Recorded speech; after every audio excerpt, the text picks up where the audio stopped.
Welcome to Guest of the Year. I'm the host. My name's Mike. This week's setlist curator is Matt Busch. Matt oversees the world of Bob Weir, including managing and writing the setlist for Dead & Co., Wolf Bros, and beyond. On that note, Bobby Weir and Wolf Bros featuring the Wolf Pack are on a big September tour. Tickets for that are available in the show notes. This week's prize pack is provided by TCO Fly Shop. TCO is the largest and most complete fly fishing outfitter on the entire East Coast. And Tony, who runs it, is a huge Deadhead, so they have tons of Grateful Dead themed apparel in addition to professional level fly fishing equipment. Thank you, Tony, and everyone at TCO for providing the prize pack. The link to their site is in the show notes. All right, here's how the game works. We'll play the first part of a Grateful Dead live track, and each contestant will use the messaging system to silently guess which year the performance is from. Contestants, who are all on a video conference together, can message in their guesses at any time during the clip or in the 10 seconds after it concludes. Whoever is furthest from the correct year is eliminated. The last two Deadheads standing will hear 3 tracks. We're not going to do semifinals anymore, just one big finals matchup. All right, we'll meet the Deadheads in a moment, but first, without further ado, the Grateful Dead. Gotta go to Tulsa, first train we can ride. Gotta set up one old score, one small point of pride. Need a place that man can hide, Shannon, we'll keep it from the sun. Ain't a bed can't give us rest now, you keep us on the run.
The guesses are in.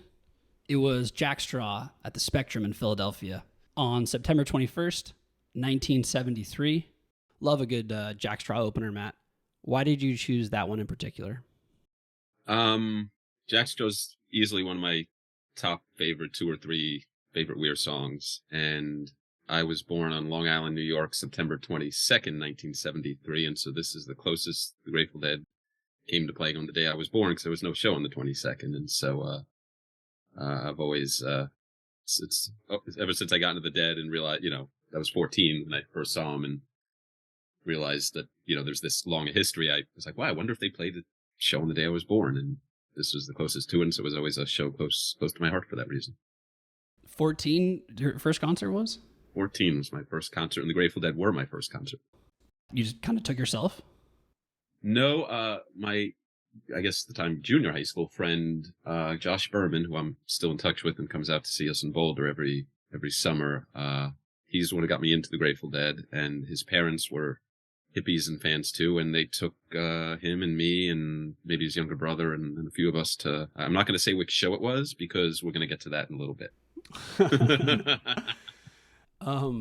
So Jack Straw's your favorite Dead song. How great is it now as the setlist writer for Wolf Bros and Dead & Co. To just dial up your favorite song whenever you feel like hearing it? It's one of my favorites, favorite Bobby songs. I won't say necessarily favorite. It was, when I was seeing the Dead, it was one of my favorite ways for them to open a show. Like, I really love those Jack Straw Bertha openers in like 1990, and especially when Hornsby was in the band and would take a verse. It was kind of a song we, I hate to say chase it because they was in regular rotation all the time, but it was a song we always hoped to get. So it was kind of a favorite when I was going to see Grateful Dead. Cool, Matt. Great choice. 2 people got it correctly, Mateo and Andy. We'll start with Andy. He is 47 from Chicago. Andy, how did you figure out that it was 1973? I basically listening to it, I knew it was somewhere between 72 and 74, though a single drummer. It had a bigger sound, so I was thinking Wallet Sound, 73. It's such a great song, no matter when it's played. I mean, it's changed throughout the years, and a lot of times it's early in the set list for the Grateful Dead, which is where I think, you can hear pretty often, like they'll still be tweaking some of the sound. As a lot of those earlier shows had almost like live sound checks during the first song or two, which really comes through on the soundboards that we're privileged to be able to hear nowadays. But yeah, that screamed 73 to me, which love that year. The first sets were just so like an hour and a half long, just so long and packed with songs. Great breakdown, Andy. Mateo, you're also on to the next round. Did you hear something similar? Yeah, I did. I think you can usually tell 73 and 74 by the way they shine, I think Andy got all the elements to indicate those 2 years. And between 73 and 74, I'm not so good at that, but I do love Fall of 73, and it sounded like one of those shows, so I went with it. Awesome. Well, Todd guessed 74. He is 52 from Wilmington, North Carolina. He's also on to the next round. Todd, I'm sure you were debating between 73 and 74. What pushed you up towards 74? Bad information, bad maneuverings. I wrote down 73 right away. It sounded just like a Kazar Stadium 73 show. Just had the vibe. It had all the right qualities to the vocals. And then I just hedged my bets towards 74 because I really thought I heard that funny vocal sound with the two mics, which was super common in 74. And I always, like Mateo said, 73 to 74 is really hard. A little bit of change in Garcia's tone, a little more crystal clear into 74. And I thought I might have heard that. And so I changed my mind at the last second, and I clearly shouldn't have. It sounded great song. But I loved that it was the end. Yeah, Matt chose all these timestamps, of course. So I can't take any credit. Nice. Well, gotta make a comment. I forgot to comment in my little turn there about Billy's snare fill that he did like 3 or 4 times. That was, I don't know, have you guys heard that before? Just right back to back. That was hot. Yeah. That was really hot. Nice observation, Mateo.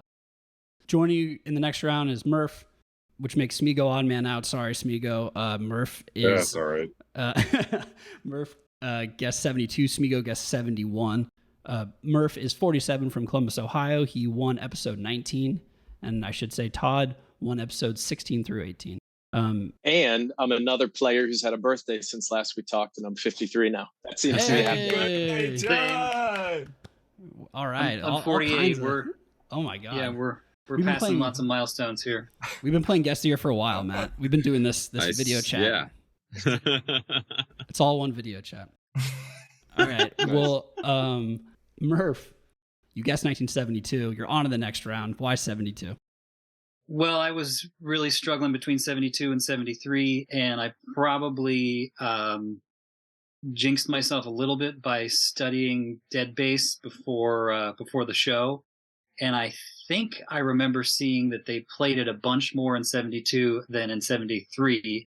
I think it dropped way off in 74. They may have only played it a handful of times, and maybe even didn't play it all in 74, which was surprising when I saw it in dead bass. But anyway, I was thinking, well, it didn't have that Europe 72 sound, but I was just thinking something about it was kind of screaming fall of 72 for me, but obviously was off there by a year. But I tend to go more on kind of the ambient sound of the recording. I'm not a musician. I don't know gear like a lot of these guys do.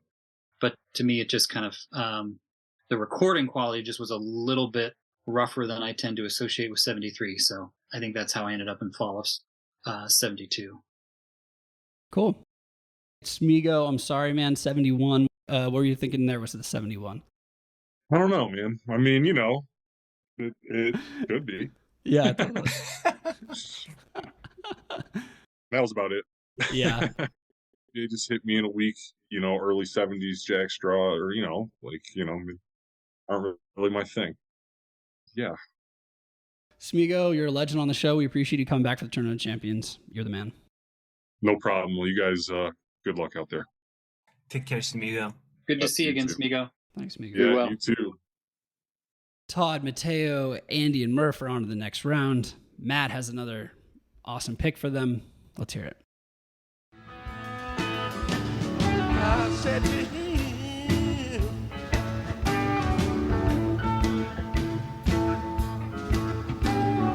I said to him, sure she's real. I said to him, I'm sure she's real. True to you.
Okay, the guesses are in. It was a killer wharf rat at Nassau Coliseum on March 28th, 1990. Matt, what made you pick that wharf rat? Wharf Rat's my all-time favorite Grateful Dead song, though I am not a Wharf Rat. It pretty much my favorite song since before even this show. And this was the first Wharf Rat I ever got to see the Grateful Dead do live. I was junior in high school, and these 3 Nassau shows, I went to all 3. It was the first time I'd ever gone to 3 concerts in a row. There was a Wednesday, Thursday, Friday, and my SATs were on the Saturday. So I actually had to sneak out to go to the 3rd night of the run. But I grew up in East Meadow, New York on Long Island, less than 1 mile from Nassau Coliseum, so I didn't need them to drive me. And so I was going to my friends to study, and we walked over to the Coliseum and went to the show and came back after. And I still got into every college I applied to. There you go. And you found gainful employment. Yeah, I did all right. Yeah. He That's was awesome. studying in effect for his employment. And in effect, and as it worked out, I am a law school dropout, and the night before my LSATs, the law school equivalent exam, I had gone to the Boston Garden shows in the fall of '94, and then came back to Albany where I was in college, and it seemed fitting to do both, go to Grateful Dead shows the night before the 2 most important tests in my educational career. And the shows were memorably awesome. The Nassau shows were life-changing. I mean, that's when I knew 3 in a row isn't enough anymore. I was too young to get down to Greensboro, which I think followed it, but I was like, there's going to be a lot more of this in my future. And yeah, I think I did 5 that summer. Yeah, and that Branford show, though.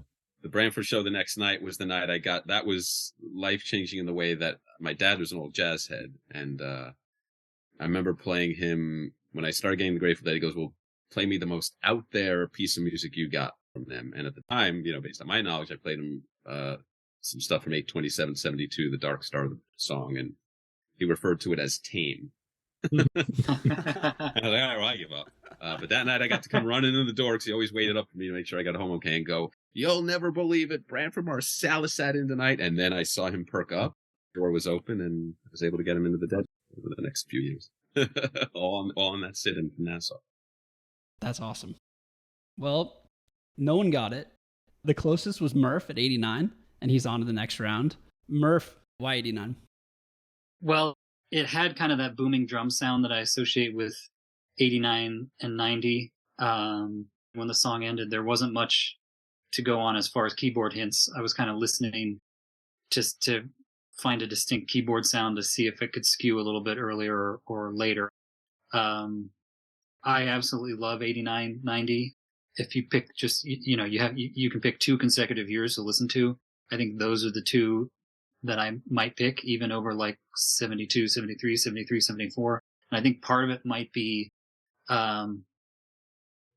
Matt's only a couple years older than me. Just this sense that even though I wasn't going to shows then, I should have been. So in a way, it feels like kind of my era of the Dead. I didn't see the Dead until Deer Creek 95, just the one show. But I think for that reason, I just tend to skew towards those later shows. And 89, 90 is, I think it's a real peak for them. So I'm familiar with that sound, and that drum sound in particular, it has that booming kind of arena sound, and it sounded very familiar to me. Nice pull, Murph.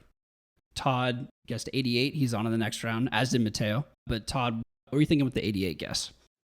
I mean, I'm shocked, right, to hear Spring of 90. That sounded so 88 to me because it was kind of out there. The jam was moving away from just sort of the central theme, and it was a little bit spacey, and there was quite a bit of distortion, and then Bob Weir would go ka-chang in through, and it was just super active. And a lot of times in 88, like a simple thing, a beautiful thing, like an end of Wharf Rat jam could veer into a freaky space where it sounds like they're a little bit getting lost and then bring it back. And it felt 100% like that to me. Garcia's tone sounded really grinding, and that would fit with any of these sort of 88, 89. Less so to me into 90. And then, I just felt, I felt 88 all the way. So Matt, really killer pick, man. Very cool sound all the way. Nicely said, Todd. Mateo also guessed 88. Yeah, why 88, Mateo? I was listening to a show from 88 earlier today, and Garcia's tone was like the same. So I was feeling that. It's hard to follow up Todd with any more pieces of wisdom on the sound. But I just also want to comment that Wharf Rat was one of the tunes that also got me into the Grateful Dead in a deeper way. So great, fantastic tune. It's nice to share that. Thank you. I loved in this era, right? I saw a ton of 87, 88, 89, 90 when it would be that vocal part at the end of Wharf Rat. You could hear the harmonies and people were pitch quiet. That was always like just a highlight, stupendous, really feel it moment. And then they would tear your face off with the ensuing like guitar jam that came after it. I love that juxtaposition between soft harmonies and then I think really crushing sort of end of guitar and end of song solo. Love Wharf Rat. Matt, what Todd just described is exactly how I experienced that first set Wharf Rat in San Francisco for Dead & Co.'s final shows. Yeah, I had to get the song in one more time. And, there were 3 second set ballad slots, which, I felt, needed to go the way they went, Standing on the Moon, Morning Dew, Days Between. Like, I got to get a Wharf Rat in there. And I feel like maybe with Further, or maybe even I'd done it with Dead & Company, I dropped it in like an early set 2 slot, like similar way, like Looks Like Rain Might Fall or He's Gone. I didn't really have that slot. And I've been playing with that sort of second to last song in the first set slot a lot on the summer tour. I dropped a couple of Dark Star Verse 1s there. I think The Only Dear Prudence came there. And so that's when that sort of does, I can use it I'll use it in that slot, the sort of wild card slot where anything can happen, and it worked. Sometimes risky putting big second set ballads that early in the show because the voices aren't there yet, but I thought they pulled it off really well. Wow, I never would have even thought to consider that, people warming up their voices for certain songs. Yeah, no, Bobby's told me certain songs I can't put Looks Like Rain second or third. His voice ain't ready for that kind of stretch out yet. And One More Saturday Night, he insists has to close a show or close a set 2 or be an encore because he basically, once he gets to the scream, he's going to throw his voice out. And if I drop that as a set 2 opener, then he's kind of in trouble the rest of the set. As much as I've wanted so desperately to play with One More Saturday Night around, and I have a couple of times before he gave me that mandate, it'll only appear where in those slots now. You could chop it in half. You could have like the first part of the song and then slide like a That's not slide something in the middle. Bring that up someday. He's taking in notes. I'll take a good idea from anywhere. Well, I also got to say, I commend you for letting it be known that you're the setlist guy. You're opening yourself up to tons of requests on social media. Like I have to say, my daughter gave you before the Star Lake show, which you so rudely ignored. I don't know that I actually saw it. It was, we were chatting. This was not until, it was maybe at my urging a little bit, but she commandeered my Instagram and she requested I Know You Rider into China Cat, which, I do actually remember seeing that one. I think that's just a little too difficult. The problem, I think I've explained this in other interviews. The problem with breaking up China into Rider is anytime I've done it, that big amazing jam in the middle doesn't happen. So I get so leery because even if hey guys, can you do it, but still do that and find some other it tends to just not happen in real time, and so I just hate to lose that moment. That's why China Rider doesn't really get broken up much with me. And for the record, Bob's the one who outed me as the setlist writer in his GQ article. It's interesting. It was never spoken like you're going to do this, but don't tell anyone. It was never. I just chose not to because I didn't know how it would be received. In the first year of Further, Phil Lesh did an interview in a tiny Delaware publication we were playing down at the school gym there, where he said me and Jill were alternating writing Further set lists. And it got a little bit of traction, but not much. It mostly got, but what I saw was most people loved the idea of Jill writing them and no one knew who the hell I was and thought the idea of Bob having a manager write set lists, they just couldn't wrap their head around. And so I was like, you know what, we'll let that interview disappear and I'm just never going to tell anyone about it. And, but with Dead and Company, it sort of kind of came out a lot more. And then Bobby did that GQ article where he just outed me, and then that was that. And then I ended up having to talk to the writer for 30 minutes about it because the writer was such a big head. He had all these questions. He must have talked to me for an hour, and it wasn't even my interview, just because he was curious. It's fascinating. I get it. It is. It is. Okay, well, Andy, I'm sorry, I guess 87. Talk to us, Andy. Why 87? I think the 87 was just, I like the way 987 rolled on the keys there in my number pad. I was thinking it was somewhere between 97 and 89, 87 and 89. I did not even think 90, because the sound, and maybe it's just the sound, I don't know, in my earbuds, but it wasn't as crisp as the soundboards I'm used to from that tour. The first thing I thought of right away when I heard Wharf Rat was the last time I saw it, which again was that show in San Francisco a few weeks ago. Which again, thanks again, Matt. I mean, that was so magical. Like a surprise first set Wharf Rat right as the sun is setting, and which the timing was just perfect. On the docks of the city, practically. Exactly, on the docks of the city. And, chills. You could just feel waves of chills. And something about that Wharf Rat where there's, I think someone mentioned it a little bit earlier, but there's those points in the song where it settles down and you could literally feel the breeze. There's almost always a breeze that comes through, whether you're indoors or outdoors. And it's just, you feel the stillness of the air, you feel the breeze. It's like a breath of fresh air, and then it winds back up, and just such a perfect song. Andy, thanks so much for coming back for the Tournament of Champions. Pleasure as always. Always appreciate it. Thank you. And again, thanks to Matt, and good luck to everybody else. Thanks, Andy. Nice to meet you. Thanks, Andy. See you, Andy. All right.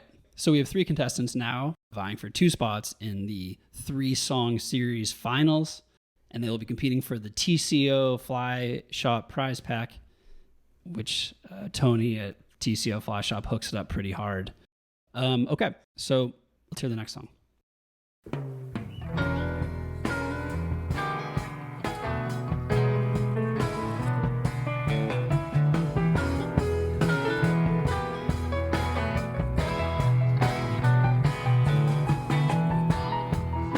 Down, I'm running aground, blind in the light of the interstate cars. passing me by. The buses and semis, plunging like stones from a slingshot on Mars.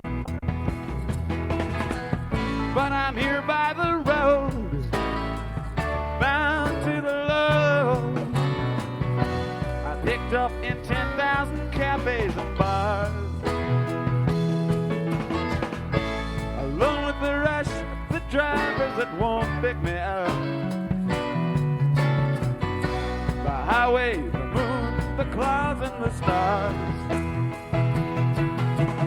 The black-throated wind keeps on pouring in with its words of a life where nothing is new. I'm Mother American now, I'm miles from the line. I'm drowning in you.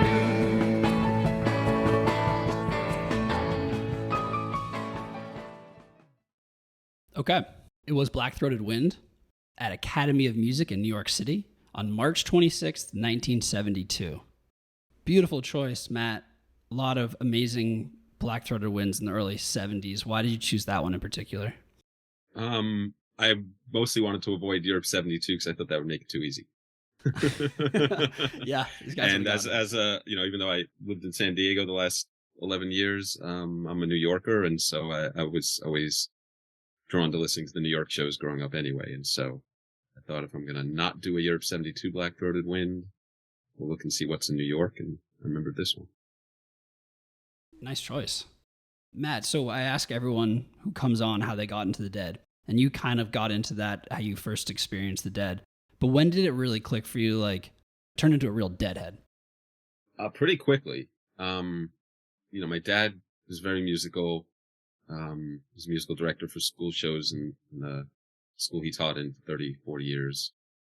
So, you know, we were brought up with a lot of jazz, and, you know, I was always, though, you know, very young, it was a heavy metal track first. I was always very obsessive about music. Like I took on the identity of, you know, like being a fan of the music. And so I discovered Grateful Dead music and it's basically set up for that type of fandom. It was just really easy for me to fall into.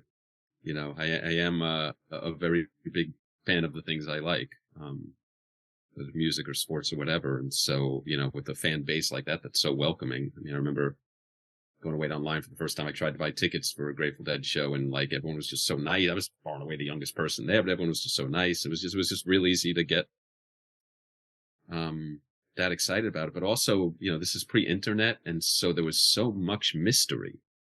Like you had to chase information. You couldn't just pick up your phone and see a real-time set list scroll by as they're playing it, you know, on a social media app. That didn't exist. Like if you didn't know people at the show, you didn't know how to get the set list.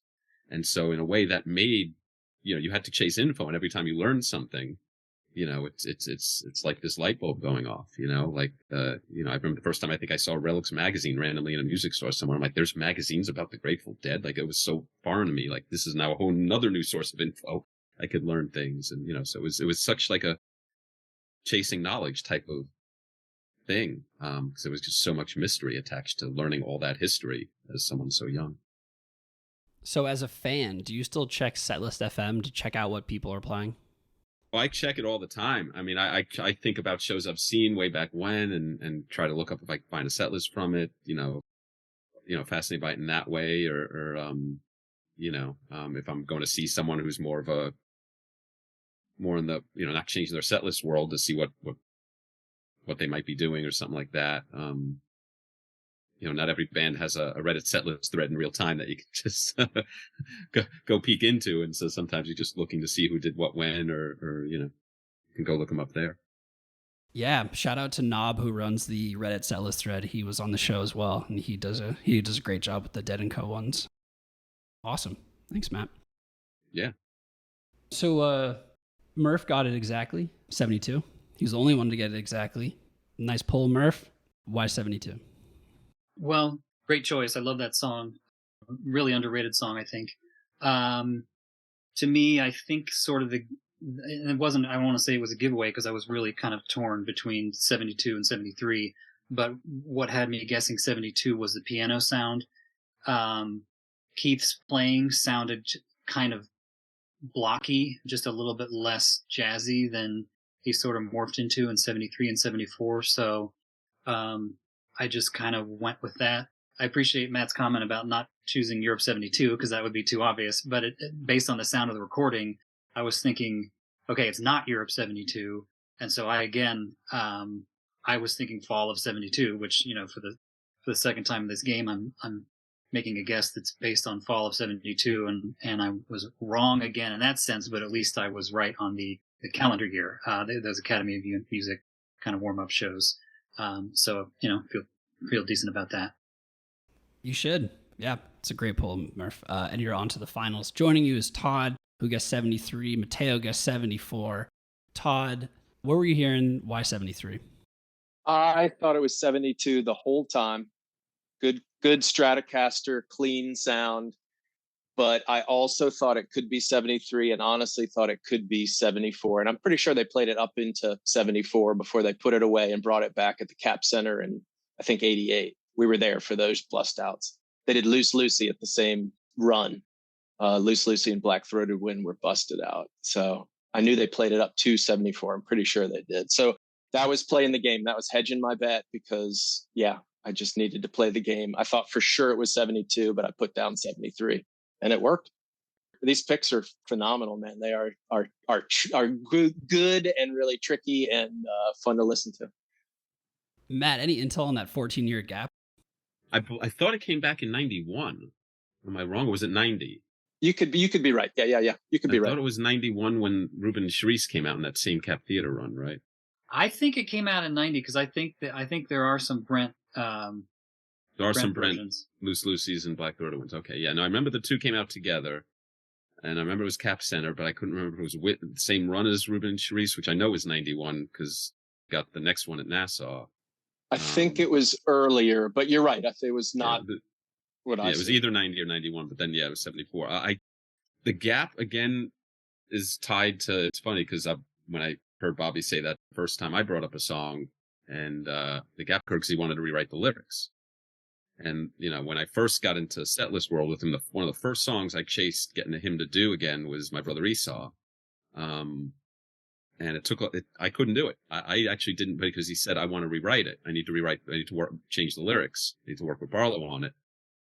And so I actually failed. It was the guys in the National that got him to do it when they came in for that headcount benefit at TRI, and we did the bridge session thing. And he said, I want to know what they want to, as he often does with guests who sit in or he collaborates with, I got a million songs. What of my songs do they want to do? Whatever they're excited for, I know them all. And, something like that will be his line of thinking. And so they really wanted to do Esau, and they got him to do it. And he only changed one lyric. He changed My Brother Esau Killed the Hunter back in 1969 to the year 2009.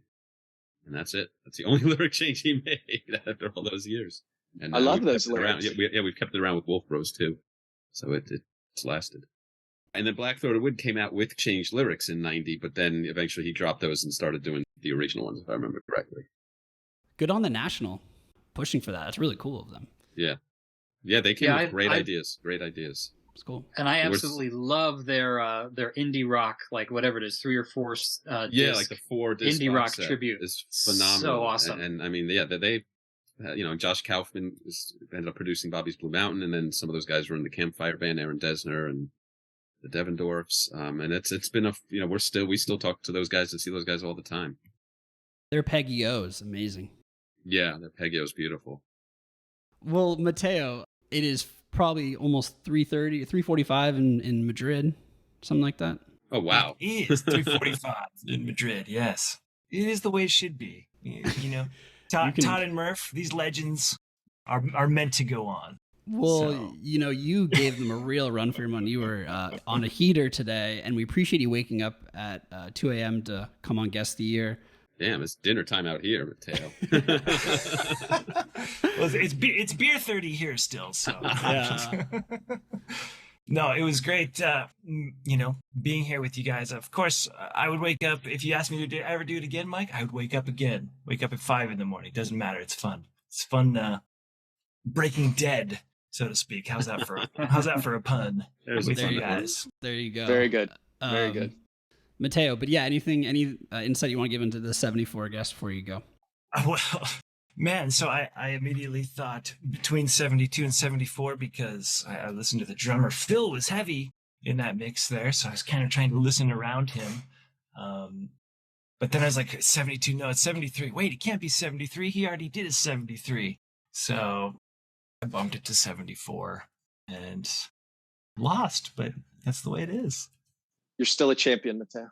Thanks, Todd. Fun playing with you. Y'all take care. I might stick Yeah, me around too. for a little bit. Hell yeah. All Man, we'll see. If I fade out without saying anything, just let me sleep, all right? We'll keep our voices down. So Todd and Murph are on to the 3-song finals. The idea is to be the least number of years off in total for the 3 songs.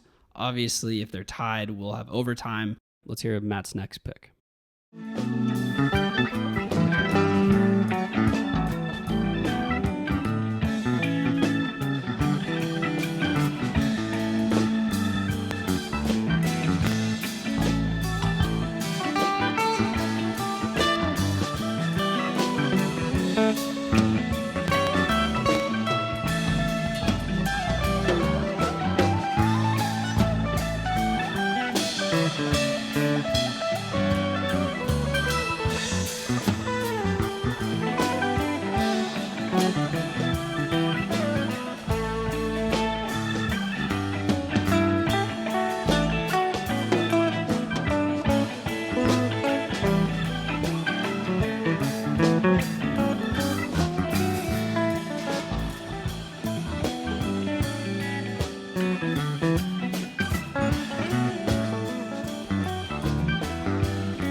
Dark Star Jam at the Omni in Atlanta on March 30th, 1994. Excellent pick, Matt. Maybe the most original Guest of the Year song pick we've had, I don't know, maybe ever. Why that Dark Star? That was the last Grateful Dead Dark Star. And I was there. It was the furthest I ever traveled for the Grateful Dead. And it was the most shows in a single tour I'd ever seen because they had done the 5 Nassau shows right before Atlanta. And then the Saturday, Sunday Nassau shows was the start of a week-long spring break from college. And so me and some friends were like, well, let's go spend spring break in Atlanta. We'll go see the Grateful Dead 3 nights in a row. We drove down with no tickets, no hotel room, no nothing. And got in every single night. And it was actually for 94, I thought it was a really great run. And then, we didn't know at the time we were seeing the last Dark Star, but then that turned out to be the last one they did. Lovely. And I love the jam only. Yeah, I felt like if I had a vocal in there, it might give away the year a little too much. Well, yeah, these guys, even with just the jam, they were not far off. Well, Murph got it exactly, 94. Todd guessed 93, 1 year off. Murph, did you recognize that as the last Dark Star? I didn't recognize it specifically, but I recognized the 94 guitar tone. If somebody can explain to me why his guitar sounded so distinctive in 94, I'd love to hear it. But it has kind of a really pinched sound. It just doesn't have that same sort of full beefy sound. I'm not saying it's bad, but it just is a very distinctive sound. And I think the other thing that maybe was happening in 94 and in 95, I think maybe Bobby was changing his guitar tone and maybe playing in a way that was a little more muscular to try and maybe buoy the band in a way, because, I think Garcia's tone was a little bit, thinner and his playing maybe wasn't quite as inspired as it was in earlier years. So to me, that combo makes for a pretty distinctive sound. I've listened to probably a lot more 94 and 95 shows than the average Deadhead. Just, as I said earlier, I like listening to that stuff that was kind of from my formative years. That sounded really wild. I know I've heard that show before, but it kind of sounded new to me, so I got to go check that out. That sounded pretty cool, and thank you, Matt, for bringing that to us. Todd guessed 93. What were you hearing there, Todd? So I definitely knew it was Vince, and I didn't hear any Bruce. And I knew that there were some good shows in 93 and some good shows in 94. And this sounded pretty good. Everything sounded solid and played well and all that. I don't know those later years particularly well at all. And Murph's right. Jerry's guitar sound changed dramatically in 93 and then into 94. And I thought I heard that. And what it is that he completely gives up his, from the late 70s all the way into 93, the Fender twin reverb front end, and then the Macintosh power amp. It changes all of that into rack mounted effects, and they lose the stage monitors. They go directly in air. So it's a huge equipment change, rig change for Garcia. And it's a very, open, plucky, almost acoustic sound. A lot of people think it sounds like an amplified acoustic, like a piezo pickup on an amplified acoustic. But I didn't hear that too much. There was some weird, like maybe a whammy pedal, or somebody was doing something crazy with a slide in there that sounded really neat. So a bit of a stab for me. I'm happy that I was only one off. It could have been 95 for all I knew. I didn't know that Dark Star ended at this point. So I'm psyched I was one off, guys. I'm psyched. Yeah, tightly contested. Murph has 0 points. Todd has 1 point, which means Murph is up by 1 point. And Matt has another song. Let's hear it. The wall collapsed on Wednesday. We chalked it up to fate. All his children ran in here. They never did so well before. Swore they'd never show their face again.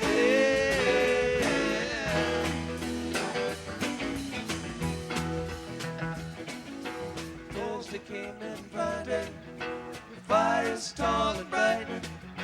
The Masons' children cooked the stew and cleaned up where the feast was through. Swore they'd never had such times before.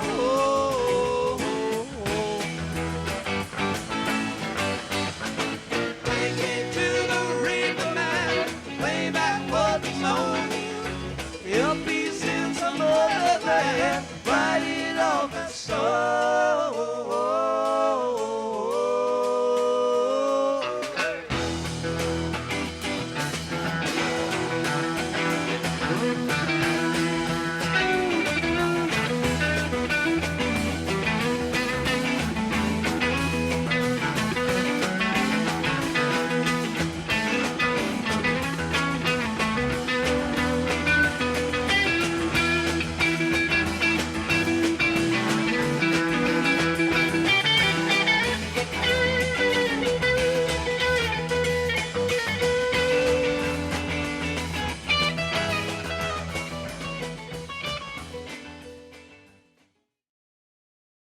So the guesses are in.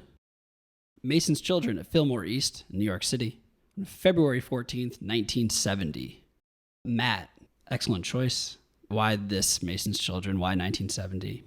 21470 was one of those, when you're first getting into the Dead, it becomes one of those first really high quality tapes you get. And so I definitely played that whole thing to death. And Mason's Children being one of the more rare songs out of there was just a song I really came to love in the further years. We did a lot. Actually, no, I should back up a little bit. The Phil and Friends Q years when I was working with Warren Haynes.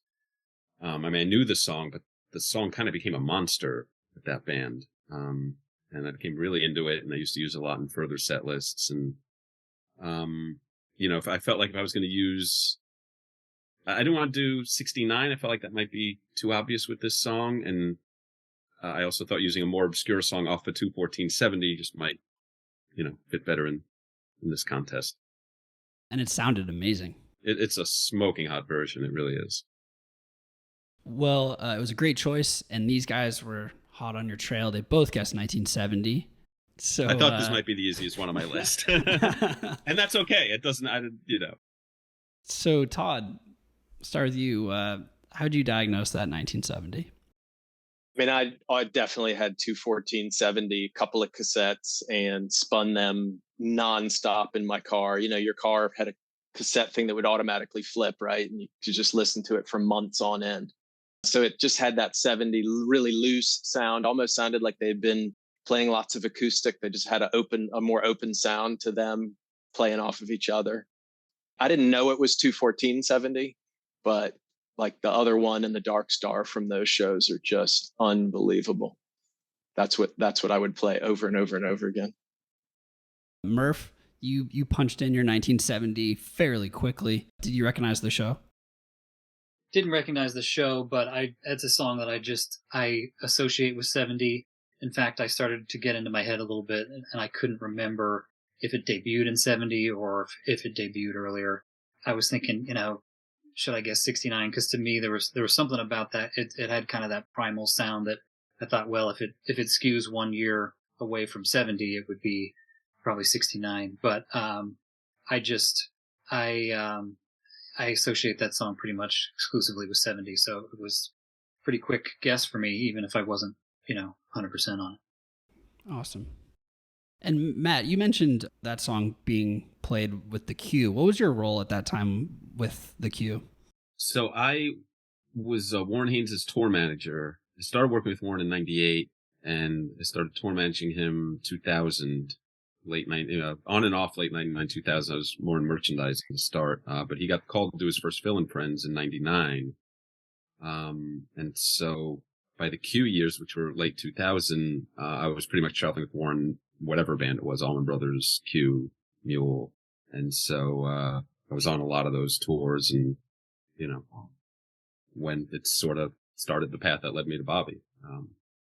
Phil's crew was Robbie Taylor, a Grateful Dead production manager. And, so as I started to know them, eventually I sort of shifted over to the Dead in 03 and 04, left Warren, and then Bobby poached me in 05. That's cool. You're everywhere. The Forrest Gump of the post-Dead. Yeah, I mean, it's kept me, I've been, whether it was Warren or whatever, I've been in and around every post-Garcia Dead project, I guess, since like 99, or most of them. I guess, they weren't always in the same camp. But, so, I was seeing it as a fan through 98 and the other ones. And then next thing I know, I'm working with it. And so I actually do feel like I have a lot of the post-Garcia knowledge, as much as anyone in the, either working for us or in the scene in general. I've been around for so much of it. Awesome. Well, same score. Murph has 0 points. Todd has 1 point, which means Murph's up by 1 point. And last song, Todd needs to nail it and hope Murph's 1 year off to force overtime. Let's hear the next song. Not my most graceful of segues there. Jesus Christ. All right. Yes, and brother, storm to come, for it surely looks like rain. Looks like rain. Same old thing now, day after day. Here it come again. Here come the rain.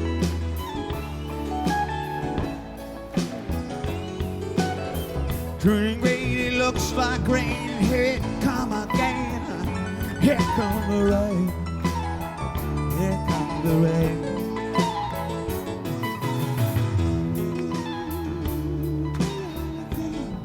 Turning gray and it looks like rain.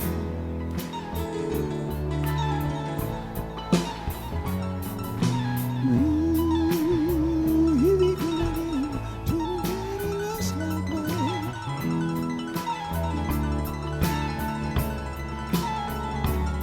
Saying, rain, rain, go away. Can't take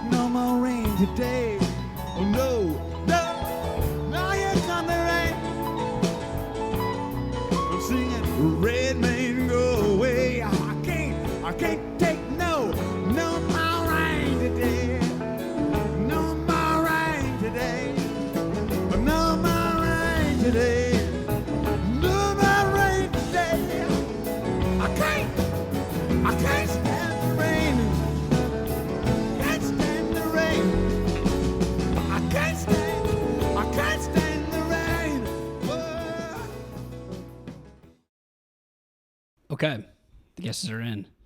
Looks Like Rain at the Meadowlands in New Jersey on October 12th, 1989. Another East Coast show. Matt, why that Looks Like Rain?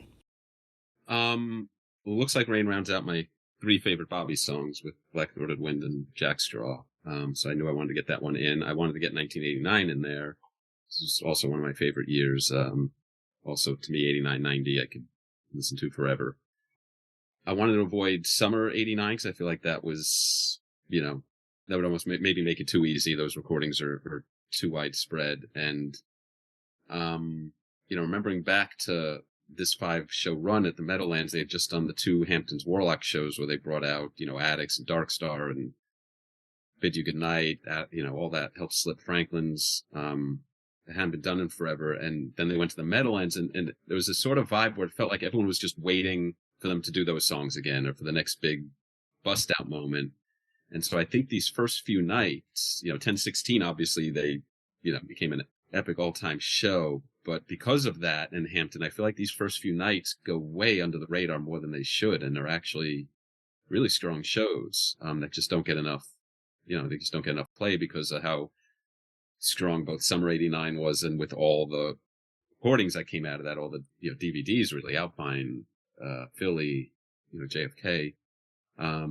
It just kind of felt like these first few Meadowlands shows are really good. And I feel like hold up and just kind of don't get the respect they deserve. So I wanted to pull one from those. Just to torture Murph and Todd for one more moment. Matt, how do you listen to the Dead? Vinyls, archives, Sirius?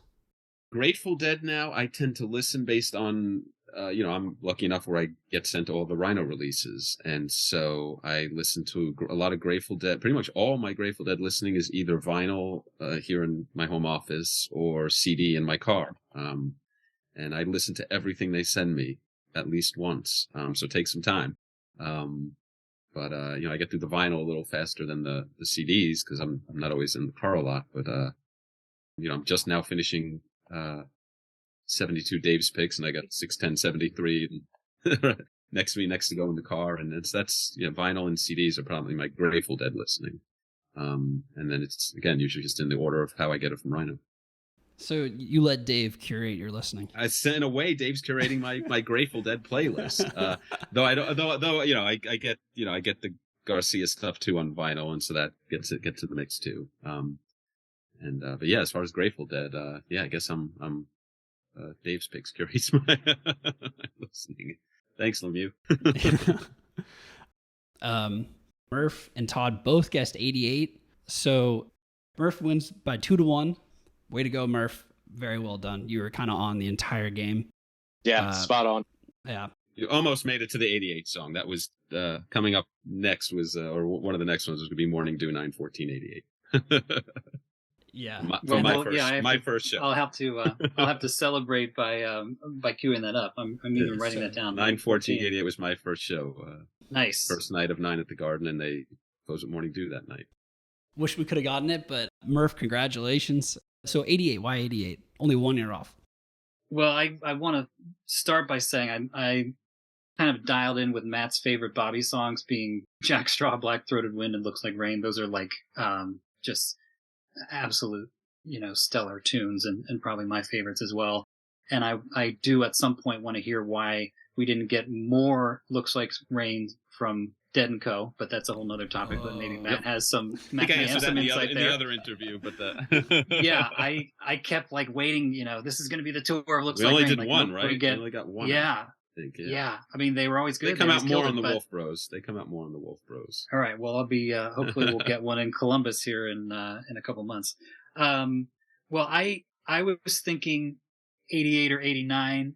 Again, I'm going back to that booming drum sound was kind of pushing me towards 89, but I kept waiting for kind of the MIDI effect to get dialed in, and I never heard the MIDI. I don't know if they started leaning heavy into the MIDI in 80, 89 or 90, but it was kind of a toss up for me between 88 and 89, and the lack of any of those MIDI effects had me guessing 88, but it sounded great.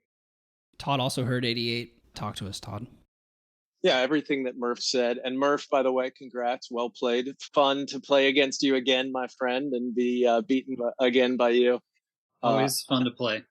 an honor to be beaten by you, my man. I didn't hear like 89 crispness. Bobby's guitar was kind of buried. It wasn't real chimey. And it just had a bit of a flat sound. Like Murph said earlier, I listen a lot to just the general quality of the sound that I'm hearing overall, in addition to little picky little things. And it just sounded it sounded a lot like 88 to me, in a few different sort of audio ways that was coming through. In 89, a lot of Bob's guitar tone is very chimey. It's got a little chorus on it. It's nice and present. And this seemed a little bit buried. And yeah, no MIDI. Yeah. Not hitting like a flute thing there at the end with the pull-offs and the trills at the end. So yeah, I think I went down by 1 point in this at the end. So I look forward to seeing Murph crank it up in the rest of the Tournament of Champions. Todd, a pleasure having you on as always.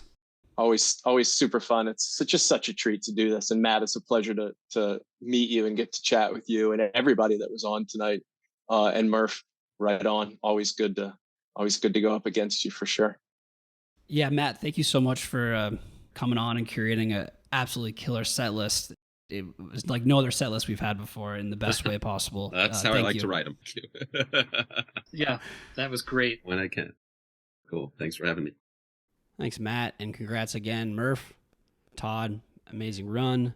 Thanks so much for coming on to Andy, Smego, and Mateo. Thank you so much for listening. For all the show links, including our new YouTube channel, go to guesttheyear.net. And if you want to be a contestant on the show, sponsor the show, or make comments and ask questions, email us at info@guesttheyear.net. Thank you again to Tony and everyone at TCO Fly Shop. You can check out their link in the bio. TCO is the best. I do not fly fish, but I wear TCO stuff constantly. So congrats to Murph on getting that prize pack from TCO. Shout out to Dylan for drawing the posters. And thank you so much for listening again. Thanks to the amazing tapers whose recordings made this show possible. Congrats to Murph for moving on to the finals. And to our other contestants, thanks for playing. And remember, it's all one song anyway. And I bid you good night. Good night. Good night. And I bid you good night. Good night. Good night.